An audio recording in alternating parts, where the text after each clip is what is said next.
DJ son DJ culture escape. Aya second on the mic. Dakuda gombo peta nyota. Dakaromba mtipa nyota. Kushika mai wakutopopota nekutisebota nakurikokota wo Mr. Preston manonoka kufura isu katakuwa rakananyota emvura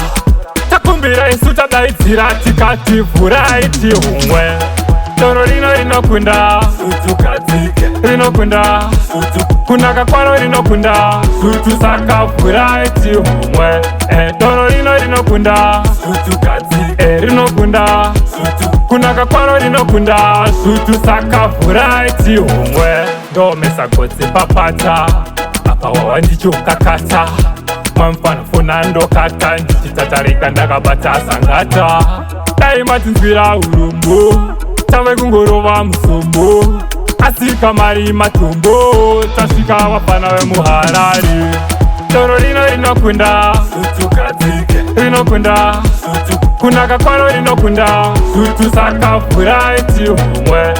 doro rino rinokunda sutu kadzike rinokunda sutu kunaka kwaro rinokunda sutu saka vura iti humwe ndakuda kumbopedza nyota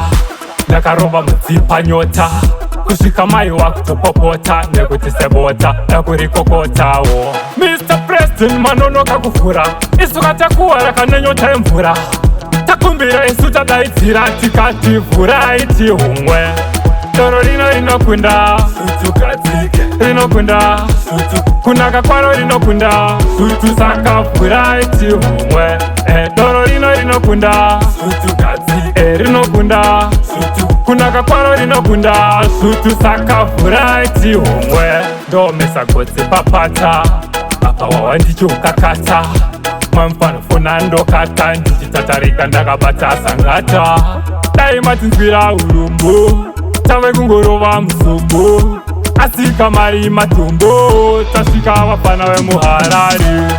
doro rino rinokunda sutu kadzike rinokunda sutu kunaka kwaro rinokunda sutu saka vura iti humwe